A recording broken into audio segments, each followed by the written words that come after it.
आइए बढ़ते आगे और अब हमारे साथ कार्यक्रम में शामिल हो रहे हैं Carnelian asset management and advisors के फाउंडर विकास खेमानी साहब। विकास जी, गुड मॉर्निंग, बहुत बहुत स्वागत है आपका सर, धन्यवाद हमें समय देने के लिए। सर, अब बाजार का मूड माहौल बताइए सर, ये अच्छी तेजी के बाद थोड़ा टाइम पास वाला मार्केट जो चल रहा है, इसके बाद क्या फिर से तेजी होगी या फिर ठीक है जितनी होनी थी हो गई, अब थोड़ा आराम करें?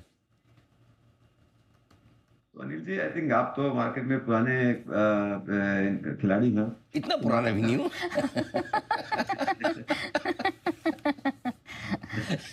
तो आप जानते हैं कि मार्केट कभी भी वन वे नहीं चलता है। There is a period of correction, ऊपर नीचे आना जाना तो मार्केट का नेचर है। तो अभी जो रिसेंट करेक्ट जो रैली आई है उसके बाद एक जाहिर सी बात है कि थोड़ा कंसोलिडेट हो। कुछ कुछ अनिश्चितताएं हैं वो जैसे जैसे क्लियर होगी, जैसे कि टैरिफ को लेके और वगैरह, जैसे जैसे क्लियर होगी थोड़ा और मार्केट आएगा। बट नेट नेट मुझे लगता है मार्केट की डायरेक्शन अच्छी है, कोई ज्यादा खराब बात नहीं है। कॉर्पोरेट अर्निंग्स ठीक है, मैक्रो इकोनॉमिक्स फैक्टर्स जो सब ठीक है। So directionally market is well placed. So मुझे लगता है कि ये साल की अर्निंग ग्रोथ भी 14-15% की आ जाएगी। इंटरेस्ट रेट्स की दर नीचे है, लिक्विडिटी सिस्टम में अच्छी है।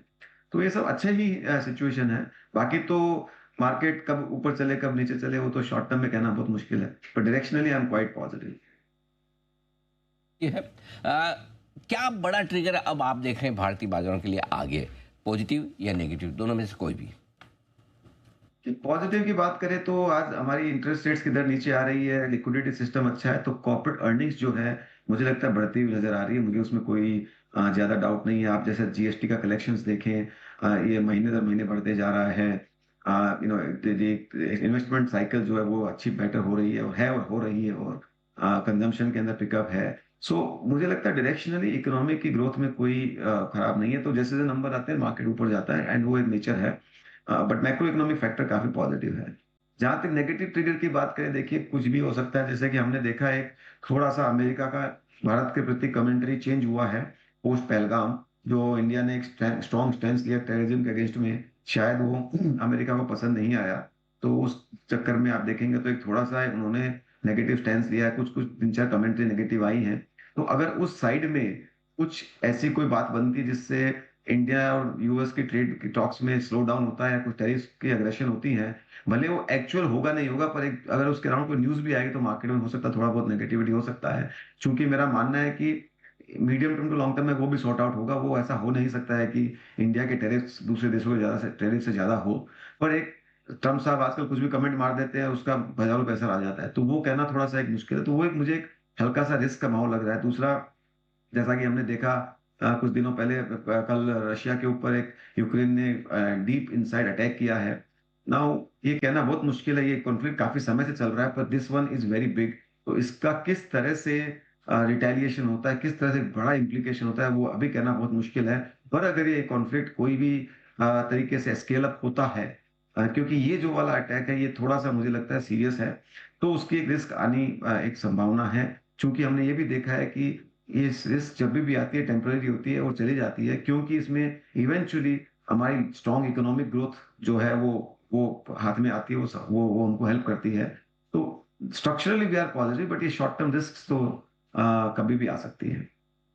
बात है, शॉर्ट टर्म तो कभी भी रह ही सकती है, बाकी वैसे स्ट्रक्चर के लिहाज से ये पॉजिटिव है। अब बात करते हैं आरबीआई की पॉलिसी 6 जून को आने वाली है, आपकी क्या उम्मीद है और ये बाजार को कितना डायरेक्शन दे सकती है? देखिए, आरबीआई ने बहुत पहले से ही, जब से नए गवर्नर साहब आए हैं, इन्होंने पहले दिन से अपना अपना स्टैंड बहुत क्लियर करके रखा है कि आई विल बी डॉविश, मैं ग्रोथ ओरिएंटेड पॉलिसीज रखूंगा। उन्होंने आते ही सबसे पहले लिक्विडिटी में जो इस सिस्टम में जो लिक्विडिटी स्क्वीज थी उसको निकाला। 3.5 लाख करोड़ की लिक्विडिटी थी, वो सारी उसको खत्म करके लिक्विडिटी सरप्लस कर दिया। उससे ही एक बहुत बड़ी आसान आ गई। बाद में उन्होंने 2 रेट कट कर दिए।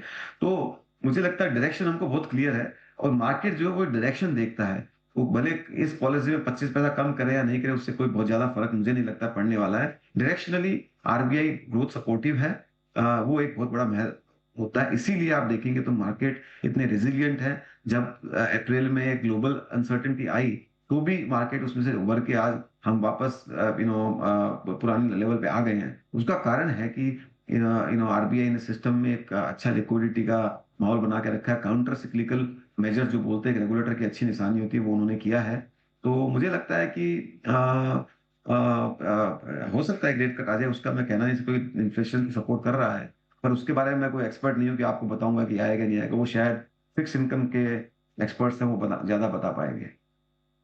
ठीक बात है। लेकिन रेट कट के लिए माहौल पूरा पूरा बना हुआ है, इसमें कोई डाउट नहीं। नतीजों का सीजन खत्म हो चुका है। पहले तो ये बताएं कि ये सीजन आपकी उम्मीद के मुताबिक रहा है, कैसा रहा है? और दूसरा, पूरे वित्त वर्ष 2026 के लिए क्या संकेत आप कॉर्पोरेट अर्निंग को लेकर ले रहे हैं? यानी मेरा मानना है कि quarterly earnings by and large अच्छा था, हमारे को कोई बहुत बड़ा डिसअपॉइंटमेंट नहीं आया। वो जो थोड़े बहुत 1-2 कुछ कुछ आपके पोर्टफोलियो कंपनीज़ का डिसअपॉइंटमेंट होता है, वो तो हर सीज़न में होता है, उसमें कोई नई बात नहीं है। But by and large Q4 earnings जो थी, वो मार्केट की एक्सपेक्टेशन से बेटर थी और अच्छी थी। जहाँ तक मैं मानता हूँ कि Q1 की अर्निंग हो सकता है थोड़ा, जो कमोडिटी प्राइसेस करेक्ट हुई, थोड़ी बहुत जो अप्रैल के अंदर ये टैरिफ को लेके जो अनसर्टेनिटी आई, तो कुछ सेगमेंट्स ऑफ द इकोनॉमी जो मैन्युफैक्चरिंग रिलेटेड है, उनमें हो सकता है थोड़ा बहुत कई बार क्या होता है, शिपमेंट प्रीपोन पोस्टपोन हो जाते हैं, ये सब अनसर्टेनिटीज के रिलेटेड लिए, तो उसकी वजह से रेवेन्यू ग्रोथ अर्निंग आगे पीछे हो सकती है। पर मैं अगर पूरे 25-26 ऐसे पूरा ईयर के देखूं, तो मुझे लगता है कॉर्पोरेट अर्निंग 14-15% की रेंज में होने चाहिए, वो बहुत अच्छे हैं। और ये अर्निंग ग्रोथ आती है इसीलिए, कोई भी आपको दुनिया के ऐसे बाजार में इस तरह की अर्निंग ग्रोथ सस्टेनेबल 5-7 साल के पीरियड के लिए विद गुड आरओई नहीं मिलेगी। तो इसलिए मुझे लगता है इंडियन बाजार इस साल भी अच्छा करेगा। साल भी इंडियन मार्केट अच्छे रहने की उम्मीद लेकर आप चल सकते हैं। कॉर्पोरेट अर्निंग बेहतर होगी। ऐसे में पैसा कहाँ लगाना है? क्या पसंद है आपको इस बाजार में निवेश के लिहाज से? I think banking financial services जो सेगमेंट है काफी बड़ा है, और उसका इंटरेस्ट रेट से इकोनॉमिक ग्रोथ से काफी डायरेक्ट अच्छा है। तो इस साल आप देखेंगे तो ये पूरा सेगमेंट ने अच्छा रिटर्न दिया है, और मुझे लगता है ये कंटिन्यू रह सकता है। दूसरा सेगमेंट जो है हमको पसंद है, वो मैन्युफैक्चरिंग रिलेटेड है, जहाँ पे जितनी भी अनिश्चितताओं के बावजूद भी ग्रोथ काफी अच्छी है। इंडस्ट्रियल जो सेगमेंट है वो भी काफी अच्छा है, इसमें ग्रोथ अच्छा है, इन्वेस्टमेंट साइकिल ठीक ठाक पिक पिक कर रही है, तो वो एक सेगमेंट अच्छा है। दूसरा फार्मास्यूटिकल सेगमेंट हमको काफी ठीक लग रहा है, जहाँ पे ग्रोथ जो है बनी हुई है। And lastly consumption by and large broadly नहीं बोल सकता हूँ, पर उसके अंदर आपको स्पेसिफिक अपॉर्चुनिटीज कंपनीज स्टडी करके लेना पड़ता है, बट अपॉर्चुनिटीज है वहां पे भी, पैसा बनने की काफी उम्मीद है, कि वहां पे सेक्टर वाइज नहीं बोल सकता, बट कंपनीज ढूंढनी पड़ेगी जहाँ पे ग्रोथ है। ठीक बात है। तो कुछ सेक्टर्स ऐसे हैं जो बढ़िया रह सकते हैं, जिसमें बैंक्स है, एनबीएफसी है, मैन्युफैक्चरिंग कंपनियां हैं, फार्मा कंपनियां हैं। यहाँ पर आपके लिए निवेश का बढ़िया मौका बनता हुआ दिख सकता है। विकास जी, बहुत बहुत धन्यवाद, आपका समय दिया और विस्तार से आपने बाजार के डायरेक्शन पर और आगे निवेश के मौक़ों पर अपनी राय हमारे दर्शकों के साथ रखी। Thank you so much sir. जल्दी आपसे फिर मुलाकात होगी।